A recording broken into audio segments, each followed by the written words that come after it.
Okay, let's unpack this. Imagine your legs could actually give you a really crucial early warning about your heart health. Sounds a bit like science fiction, right? It does, but it's a very real connection. Yeah. So today, we're going to take a deep dive into something called Peripheral Arterial Disease. Most folks just call it PAD. And what's really key about PA is it affects the arteries down in your legs and feet, the vessels carrying blood there. And the thing is, it's almost always caused by the same exact process, that plaque buildup, atherosclerosis, Right. that affects arteries everywhere else, heart, brain, you name it. So it's like this systemic plumbing issue, but it might show up in the legs first. Precisely. And the tricky part, like you said, it can be completely silent. You might not feel a thing. Or it causes that specific pain often when you're moving. Yeah, exactly. So the sources we're using for this deep dive, they're recent guidelines, really designed to help doctors and, importantly, patients understand this better. They help figure out who's at risk, how we spot it, and, what the best steps are to manage it. And by managing PID, you're actually protecting your overall health, not just your legs. Right. So our mission here is basically to walk you through what these guidelines tell us. Think of it as us exploring this together, trying to get to the core stuff that matters for you, the listener. Okay, so first things first. What is PID exactly, and who needs to be thinking about it? Like we said, it's fundamentally about those leg arteries getting narrowed or blocked. Right. Picture, like, pipes getting clogged up over time with this plaque stuff, less room for blood to flow. And that clog can happen anywhere along the line, from the belly down. All the way down, main artery in the abdomen, right down to the tiniest vessels in your toes. It's quite a range. Wow. Okay. And how does it usually show up? You mentioned silent. Yeah, and that's maybe the most surprising thing the sources highlight. It's often asymptomatic, completely silent. A lot of people with PAD, no symptoms. Or maybe just vague things, numbness, maybe reduced sensation, sometimes even calf cramps when they're resting. Really? Cramps at rest? Yeah, sometimes. One study mentioned nearly half of new PAD cases they found in high-risk primary care patients didn't have symptoms. Another one found, I think it was 62% of people in the community who had PAD based on the main test. Sure. They were asymptomatic too. That's huge, isn't it? More than half not realizing. So, okay, if that's the silent kind, what's the one people do notice? That's what we call intermittent claudication, or IC. That's the more, let's say, classic symptom. Okay. It's this pain or cramping in the leg muscles, often the calf, but could be thigh, hip, buttock. Depends where the blockage is higher up. And the key is when it happens. Exactly. It comes on pretty consistently when you're physically active, like walking a certain distance. And then, crucially, it gets better fairly quickly, usually within, say, 10 minutes when you stop and rest. The walk, stop, rest, walk thing you hear about. That's the one. And where you feel the pain, that gives doctors a big clue about where the narrowing might be in the artery. Okay. Now, an important point from the guidelines here, while that pain is definitely limiting, frustrating, the pain itself isn't damaging the muscle usually. Oh, okay. It's basically the muscles yelling, hey, not enough oxygen over here during this exercise. Pushing through it generally won't cause lasting harm, but it's a clear signal blood flow isn't meeting the demand. Got it. A warning signal. So who should be thinking about this? Especially if it can be silent. Who's most at risk? Well, age is definitely a factor. It gets more common after 50. But the biggest drivers, they're the same ones we always talk about for heart attacks and strokes. Let me guess. Smoking. Top of the list. The sources really hammer home the link between smoking and developing PD. It's a huge risk factor. Seems like smoking is bad news for circulation everywhere. It really is, and especially potent for PAD. Diabetes is another massive one. Often means PAD starts earlier, maybe more severe. And then, high blood pressure, high cholesterol. Those are also major contributors. So if you're already dealing with those conditions, PAD should be on your... Absolutely. And also, if you have chronic kidney disease, or you already know you have blockages in your heart arteries, coronary artery disease, your risk for PAD is way up. Right. And finding PAD is often a big red flag that you might have significant heart artery blockages too. They often go hand in hand. The guidelines also mention briefly things like sex and socioeconomic status can sometimes influence who gets it and how it's treated. Okay, that makes sense. Which brings us back to that silent point. If it doesn't hurt and it's linked to all these other big things, why look for it if someone isn't complaining about their legs? That's the critical message, really. Finding PAD, even when it's silent, is a major, major warning sign. Okay. It confirms atherosclerosis is happening, likely system-wide. Think of it like a canary in the coal mine for your whole cardiovascular system. It means you're at a much higher risk for a heart attack or a stroke later on, and future leg problems too. But finding it early means you can do something. Exactly. That's the upside. Finding it early lets you start preventative steps, things that can genuinely improve your long-term health and seriously cut the risk of those bad events. So it's not just about the legs, it's what the legs are telling you about everything else. Yeah. How do doctors actually find it then? What's the go-to test? Well, they'll start with a physical exam, checking pulses in your feet and legs. But the key standard non-invasive test is called the ankle brachial index, the ABI. The ABI. Right. Right. How does that work? Sounds complicated. It's actually a pretty simple idea. You're just comparing the blood pressure reading in your ankle to the reading in your arm. Okay. They use regular blood pressure cuffs, arms, and ankles, and they use a special little handheld ultrasound thing, a Doppler probe, to listen to the blood flow in the ankle arteries while they take the pressure. You just need to rest quietly for a bit beforehand. And the numbers tell the story. Pretty much. A normal ABI is generally between 0.91 and 1.39. If your ankle pressure is quite a bit lower than your arm pressure, it suggests, reduced flow because of narrowing. An ABI of 0.9 or lower. That's typically how PAD gets diagnosed. What if it's higher? Yeah, sometimes the numbers are really high, like 1.4 or more. That can be inconclusive. Often happens if the arteries are very stiff, maybe calcified, which you see more in diabetes. In those cases, they might need to measure pressure in the toes instead. Okay, so should everyone say over 50, just get an ABI? Is routine screening the recommendation? That's still debated for the general population without any risk factors. But the guidelines do suggest that focused screening with an ABI might be something to consider for people at higher risk. Who falls into that category? We're talking folks aged 70 or older, or people aged 45 to 69 who also have those big risk factors. Smoking history, diabetes, high blood pressure, high cholesterol. So know your risk factors and maybe chat with your doctor about this simple test if you fit that profile. Exactly. And the sources do mention some studies on broader screening programs, including ABI. They found benefits like lower overall mortality risk, often because finding the PAD led to starting those preventative meds. Okay, so let's say PAD is found, whether it's causing pain or totally silent. What's the plan then? What's the management approach? The absolute foundation, the starting point for everyone with PAD, no matter the symptoms, rests on two pillars: lifestyle changes and optimized medical therapy. Right. This is where you, the patient, really come in. What are the biggest lifestyle things? Number one, absolutely paramount: quitting smoking. If you smoke, stopping is the single most powerful thing you can do. Really, that impactful? Dramatically. Cuts your risk of death, heart attack, stroke, serious leg complications hugely. And the guidelines stress getting support counseling. Medication makes quitting much more likely to stick. It's worth every bit of effort. Makes total sense. Okay, what about exercise? I know you said it can hurt for some people. Great point. And this is where exercise therapy is actually incredibly helpful, especially for those with that walking pain, the claudication. It's strongly recommended for everyone with PD. So even if it hurts, you should still exercise. Yes, but in a specific way. For those with pain, the idea is therapeutic walking. You walk until the pain starts, maybe gets moderately uncomfortable, then you stop, rest till it eases off completely, then you start walking again. Repeat that cycle. Okay.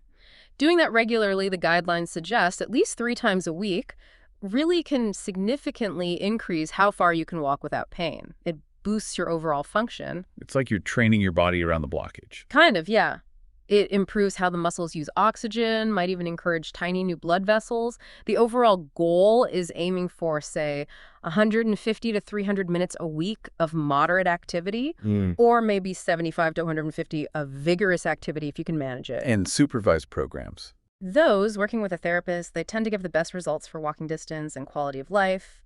But, access isn't always easy. Home-based walking programs, even other things like cycling or strength training, they're definitely beneficial too. Yeah. And, of course, healthy diet, weight management, also key parts of the foundation. Okay, lifestyle first. What about the medications? What are the key ones? Meds are crucial partners.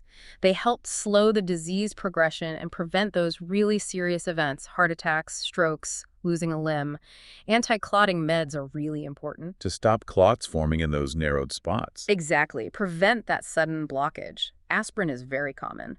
For some patients, especially those at higher risk, combining aspirin with a low dose of another type of blood thinner has shown benefits in studies for reducing major cardiovascular events. But there's a trade-off. Yes, always a balance.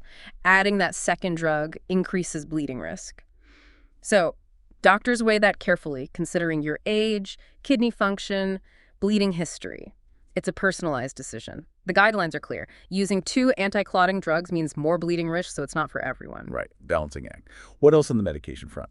Cholesterol-lowering meds, statins specifically, strongly recommended for all PAD patients, and this is key, even if your cholesterol numbers look okay. Really? Why is that? Because statins do more than just lower cholesterol. They have other effects that really help stabilize plaque and reduce inflammation in the arteries. They significantly cut the risk of heart attack and stroke in people with PAD.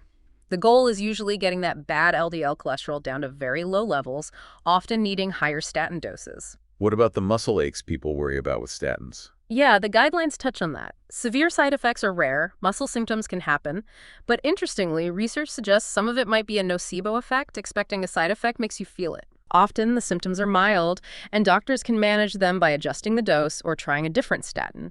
And if statins, even with other pills, don't get cholesterol low enough or someone really can't tolerate them, there are newer injectable options that can be considered. Good to know there are options. Yeah. What if someone with PAD also has diabetes? Any specific medication advice there? Yes, definitely. Controlling blood sugar is vital. And the guidelines now specifically recommend certain newer classes of diabetes drugs. You might hear names like SGLT2 inhibitors or GLP-1 receptor agonists as sort of first-line choices for type 2 diabetes patients who also have PAD. Why those specific ones? Because studies have shown they don't just lower blood sugar, they also provide extra protection against heart problems and kidney disease, which are big risks in this group. They do note that an early study on one SGLT2 inhibitor raised a bit of concern about amputation risk, but later studies. exactly. Larger subsequent studies haven't confirmed that link, so these newer agents are generally preferred now for their broader benefits. Okay. Any other preventive meds or things? Vaccinations, definitely important. Annual flu shot, keeping up with COVID-19 vaccines. People with PAD are at higher risk of getting really sick from those infections, so vaccination is a simple, effective protective measure. Okay, so lifestyle and meds are the bedrock. Yeah. When do we start talking about procedures? Opening up the arteries. Procedures, what doctors call revascularization, they're generally considered for patients whose intermittent claudication, that walking pain, is truly disabling. Meaning it really impacts their daily life. Exactly. Severely limiting what they can do. And importantly, it's after they've really tried and optimized the lifestyle changes and medical therapy, and it's still not enough. It's a big decision, and the guidelines stress it has to be a shared one between the patient and the doctor, weighing the pros and cons. So not usually the first step. It's an option when quality of life is really hit hard despite the other stuff. How do doctors see inside to plan a procedure? They need pictures, imaging tests. Ultrasound, the duplex scan, is often a starting point. For more detailed maps, they often use magnetic resonance angiography, MRA, or computed tomography angiography, CTA. These give really good views of where the blockages are, how bad they are. Yeah.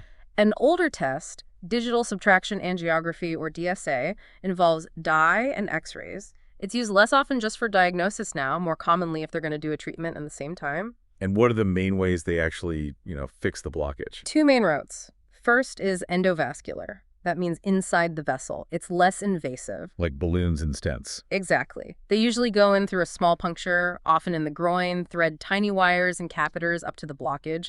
Then they can use a balloon angioplasty to push the plaque open, Right. or place a stent, a little mesh tube, to prop the artery open. There are different types, some coated with drugs to help keep it open longer. And the other way. That's open surgery, usually a bypass. The surgeon creates a detour around the blockage, often using a piece of vein taken from your own leg or arm, or sometimes a synthetic tube. That sounds like a bigger operation.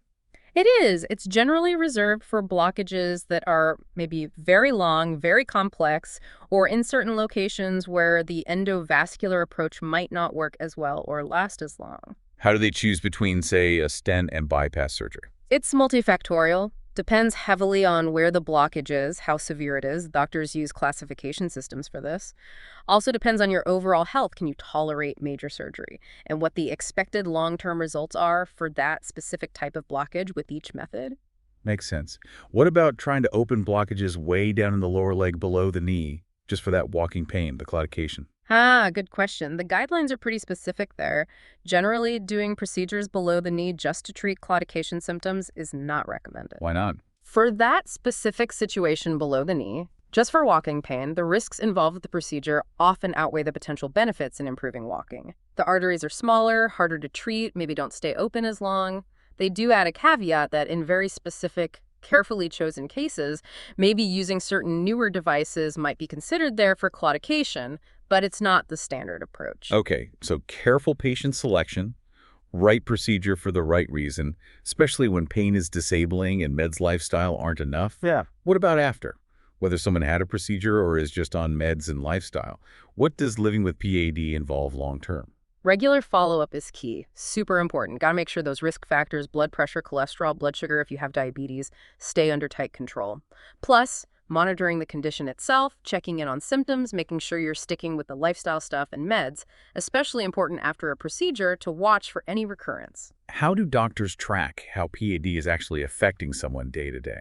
That's where these things called patient-reported outcome measures, or PROMs, come in. They're basically questionnaires. Asking the patient directly. Exactly. Asking you how your symptoms affect your walking, your daily activities, your overall quality of life. The guidelines emphasize this subjective info is just as vital as, say, an ABI measurement in seeing how things are going. That's good. And technology. Any role there? It's starting to. Things like telemedicine for check-ins, maybe mobile health apps to track activity or symptoms, wearable devices. They're all being explored as ways to help monitor and support people managing their pain.